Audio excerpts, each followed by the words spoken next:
It's dangerous to go alone. Take this.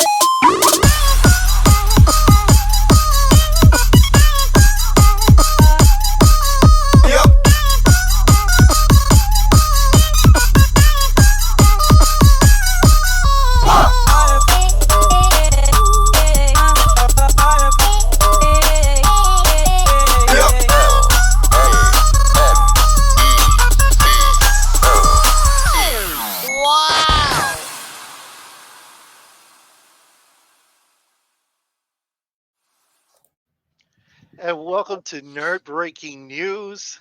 We are here for X Men 97.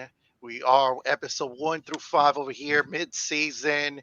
And oh my God, what an incredible episode this came out today, So, again, warning, spoiler alert, we are going to be talking about episodes 1 through 5. So, if you haven't watched it, go watch it and then come back. So, let's go ahead and give our opinion. So we'll start over here with our guest, D'Angelo.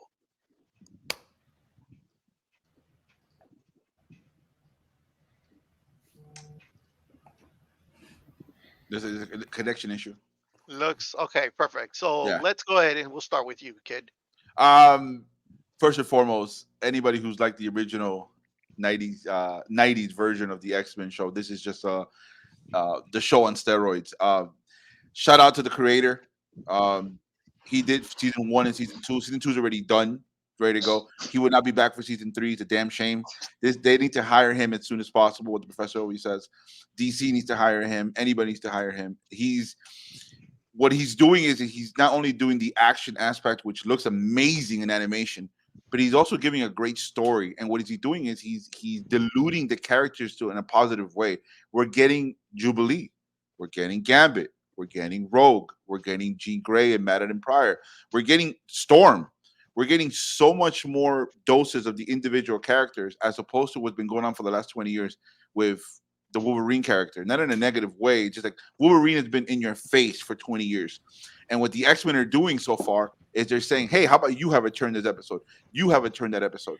And the cool thing about it is that they're doing it in the flow of the story is so amazing that you forgot, considering the last episode and the last episode actually, you're like, hey, what's Storm doing? That's right. I can't wait to go see what Storm and Forge are up to.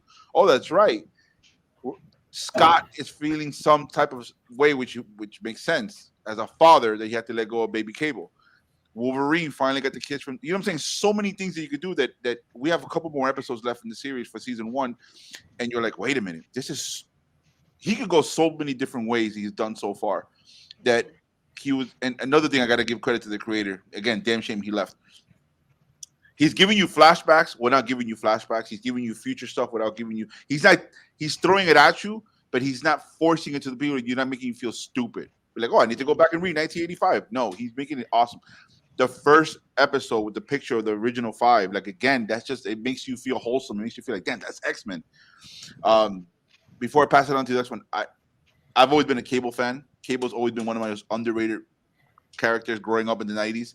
The fact of what he's telling Madeline Pryor, his mom, and how my theory is that he's the one who's been shooting to Madeline and Jean the telekinesis shot that was she got in the when she was drinking in the bar in the episode. That's Cable. My theory is that's Cable, and he's been trying to save and he's been trying to like acknowledge what the Jean Grey, Madeline Pryor, what's coming, the threat that's coming.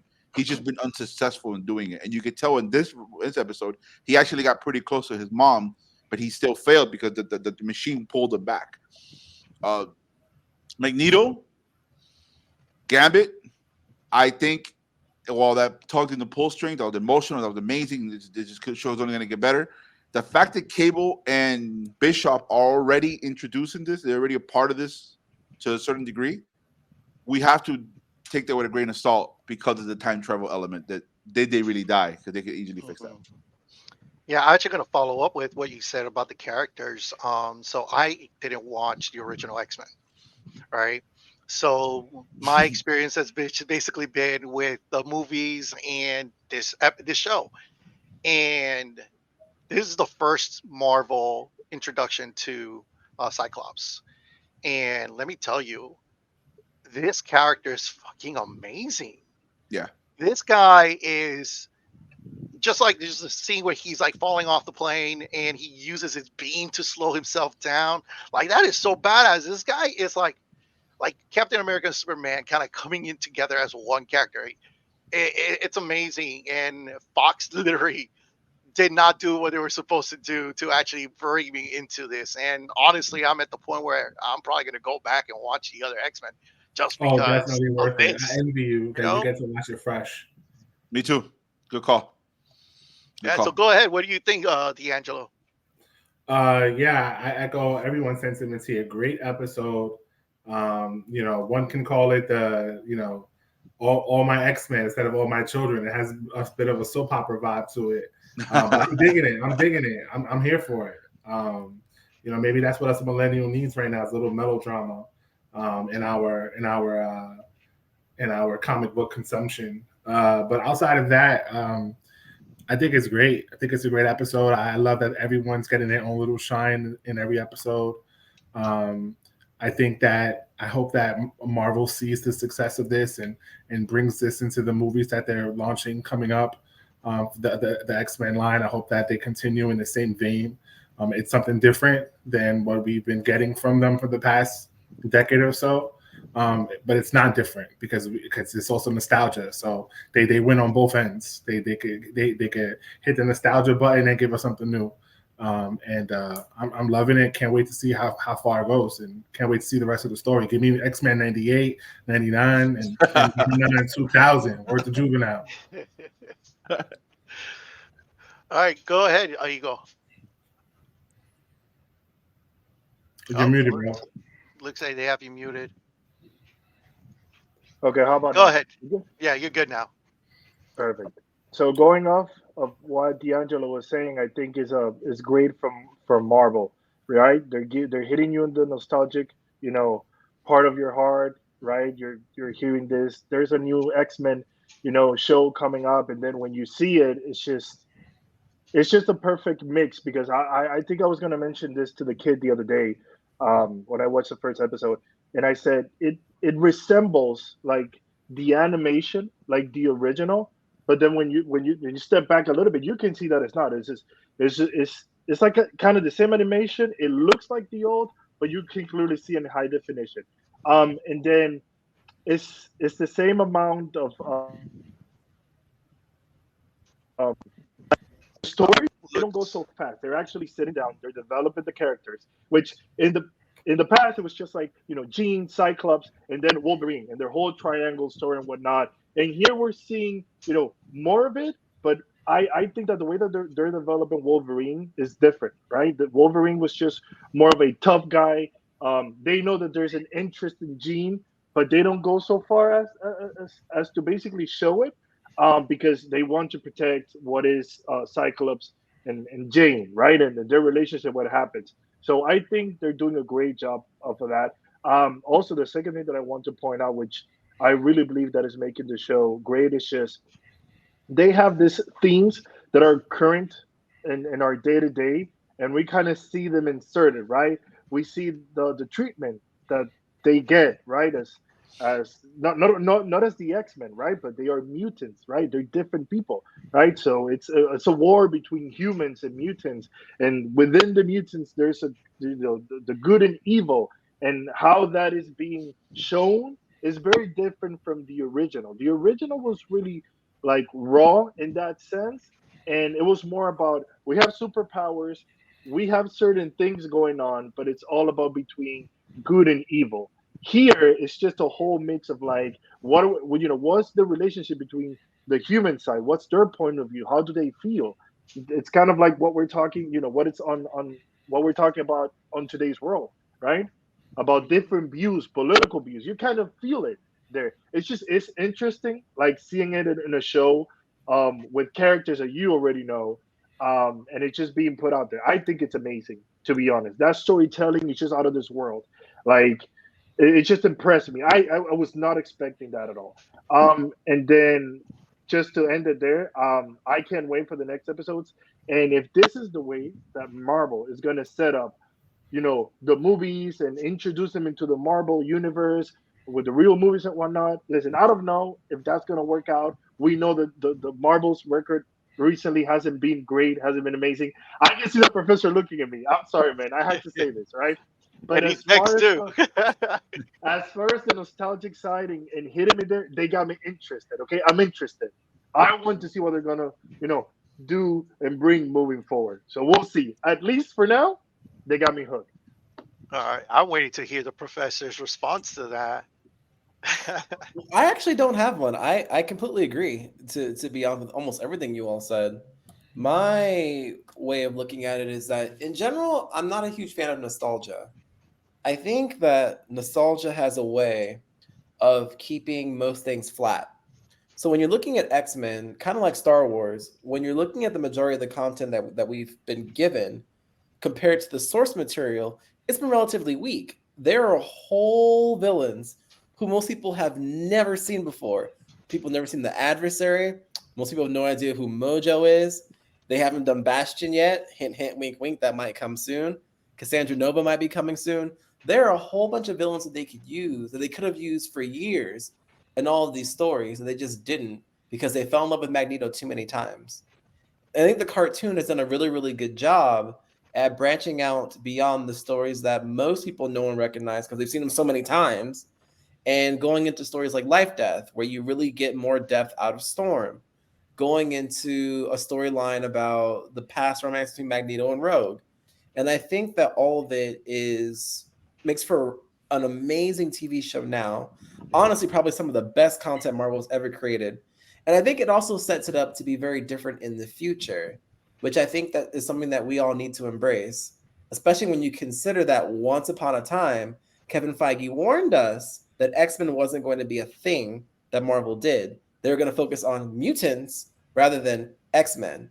So as we watch this show, I think that we have to really enjoy and appreciate the idea that whatever movie we might get may not actually be X-Men. This might actually be it. So yeah. Could we give a more shout outs to the cameos in this episode? So you know what, the whole series, right? You got Dazzler, you got the Incredible Nightcrawler, you got so many people that show is and again, it's not as long in terms of like the episode per season as the Fox 1990s version that had probably like 20 episodes a season. They're giving us 10 episodes, and you're able to go and be like, man, look at the Hellfire Club, look at Dazzler, look at the Morlocks, which again, I don't know who was actually saying that back in the 90s or now. I need to see more Morlocks. But the point is, they're giving us so many stuff that where's Colossus at, right? Like where's Juggernaut? The X-Men, and me and TK had this arguments for years off the thing. I've always said that Batman has the best rogue gallery, but I have to put an asterisk there because I think that's just more like, oh yeah, I remember 60 years worth of gallery. After that is Spidey / X-Men. Like I think the rogue gallery and the characters for these people in the storyline, again, there was so much allegory back in like the Eagle was saying. In the first episode of the 90s version, if you rewatching the Disney Plus, and TK, you'll be watching it live, I guess, for the first time 30 years later. Watch the first 3 episodes, and they go to court. They get discriminated. They get thrown. People throw Sabretooth in the streets, and people throwing stuff at him, and he's like, "What's going on?" It's always Stan Lee said that the X-Men in the 60s were created because they were discriminated individuals, and how you grow into that in society, and you see that in this version as well. I love the fact that Magneto is like, "We're gonna go to Genosha," and I've been saying this for years. And now that Charles died, I got to take over the X-Men. I guess you guys got to follow. Look, guys, look at the episode. There was a banner that says Magneto was right. Mm-hmm. That tells you that people are like, I guess I still believe in Xavier, but some people believe in Magneto. Like it was so much more science. There's so much more things you could do in this. Yeah, who would have known that Marvel's quite literally most woke show is the #1 show? Mm-hmm. And they've been getting bashed on Twitter for Disney going too woke, Marvel going too woke, and one could say this X-Men show we've been watching for the past 5 weeks is the most woke thing they put out. It absolutely is. Mm-hmm. Yeah, to your point, we're still waiting for. There's been some signs to it, but we're still waiting for the other types of representation in this show that is eventually going to come. Like Sunfire was right off the bat. Here you go. Here's Sunfire. You're like, okay, cool. We haven't seen Sunfire in how long? The last time we saw Sunfire was Days of Future Past. He was Yeah. getting mopped by Sentinels. Like, what you could do here is unbelievable. Dude, guys, we haven't even heard Xavier's voice. We haven't heard him. There's a reason. I'm telling you, there's so much more theories. Jay, the theory of the reporter Cooper, that supposedly she's Mystique. And in the comics, by the way, she did impersonate her in the comics, Mystique. So that's actually tied into that. There's again, you have Sebastian Stan. Sebastian Stan was a villain in X-Men First Class. That guy is no joke. That guy will mess up a lot of people. He dead now. well, we don't know that, right? Because of Cable, right? Cable and Bischoff. Look, okay, so next episode is the second conclusion to Storm. If you look it up, the episodes, it's the second. It's Life Death Part 2. So it's gonna close the story of Forge and Storm, and probably lead to Storm getting her powers back. But look at the next episode after that. It's called Bright Eyes. Who's the code? Another nickname for Bright Eyes. Cable. Correct. And who did Cable do in this one? Hey, Mom, I'm trying to save you, but something's happening. Is it probably going to be Bischoff telling a flashback of what happened with Cable? Because remember, he took Cable as a baby. I don't know. Yeah. And Bishop said that, and he didn't remember any history about Magneto taking over. So, because it didn't happen. It didn't happen. Correct. And They so might change it. So correct. So is Magneto really there for my X-Men? Listen, when the end of episode 1, right? When he's like, I'm taking this over for Xavier's dream or will or whatever, we all knew like, oh, this is gonna last for so long. I have a hot take. Okay. So remember that part how when Jean gets that little headache thing and something like flies out of her head? Yeah. And then remember the part where Madeline Pryor, something pink flies into her head? I said that was Cable. I think it's the Phoenix. Oh, you could be wrong. I mean, you could be right. That's true. who knows? Big possibility. I know that they say that. But that scene, though, that The- scene was amazing. The last 10 minutes of Yeah. episode 5 was the Red Wedding. It really was, though. It was the Red Bro, Wedding. It really it was was, like though. a soap opera, bro. I was like, damn, this is amazing. This is great. Then boom. And all of a sudden it just falls apart. You- Chaos everywhere. I'm Bro, like, what the hell and- just happened? And you feel the impending doom. You feel like, damn, I thought Nightcrawler died. Like when he took that hit. Like you feel like, am I gonna survive next Let me episode? tell you, Nightcrawler is like the X-Men's cockroach. I thought that man died so many times during. I'm like, he's back. He's back. He's like, Hey, "I'm hey, still hold here." on. Hold on, but shut up, shut up.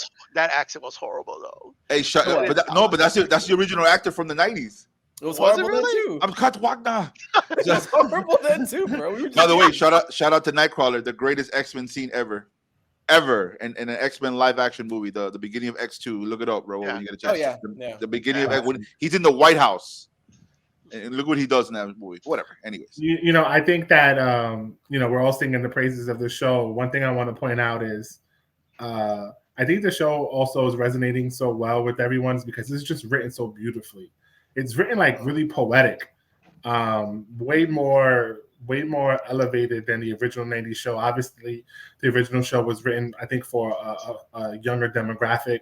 It was more of an introduction, but like now they already know who we are, so they didn't really have to pander, and they just kind of went all out. I mean, everything Magneto says is a quotable. He be dropping jewels, he be dropping bars, and then the very end where when Rogue says, "I can't feel you no more," or even with my X-Men, come to me, my X-Men, like it seems like it's just written so beautifully. I think that's a big part of why it's doing so well. Did you that line in Magneto in this episode where they criticize him because how is a terrorist going to be a leader? And they go, oh, you allow leaders to be terrorists. Oh, beautiful! When he Yeah, said that that, I was was like, amazing. "Ooh, that was fire." Like, all right. And again, the You guy know who who you're created talking about. the show is the only writer in the show. Go look at the episodes. He wrote every single episode, and now he's gone. Mhm. So you're like, so if we're gonna talk about negative aspects, if we have to talk about it, because we're all praising the show. He wrote season 1 and 2, and they're already filmed, they're already done. Season 3 is gonna be the first season without him. Here we go. And by the way, this is the best Disney Plus show ever. It beats Loki, it beats Mandalorian, it beats everything. Because here's the thing: as of now, it's batting 100.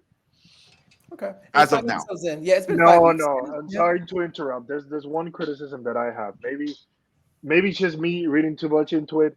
But that episode when Magneto comes and he's just like, yeah, man, this is the will. So we're not gonna probate the will. We're just gonna take it for what it is.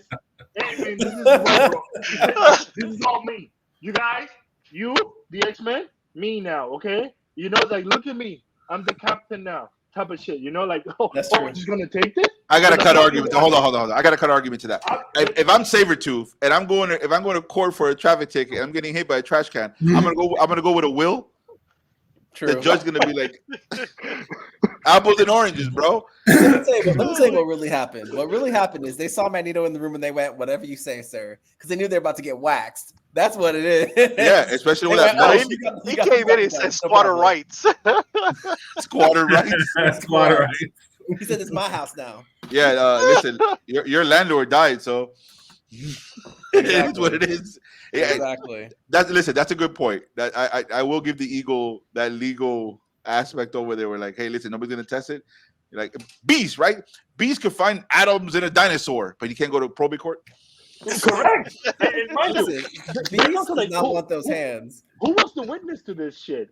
I'm sorry for the words, but who was the witness to? Hey, Cyclops, were you there? Can you say No, something? no, he wasn't because he was like, huh? Yeah, no, He was like, no. Like also I saying, don't know, June. the jokes on him for having a heart attack got me every single time. Yo, I thought I was watching an episode of Dallas. I was like, what's going on here? Days of Our Lives over here where Magneto's like, yo, it's my place now. I thought Denzel Washington was going to come out of nowhere. That famous clip with Denzel, he goes, yeah, I didn't win an Oscar, but I'm from around the way. I'm leaving with something. Yep. I'm leaving with something. That's what Magneto did. He goes, oh, he took all my life, but I'm taking the extra.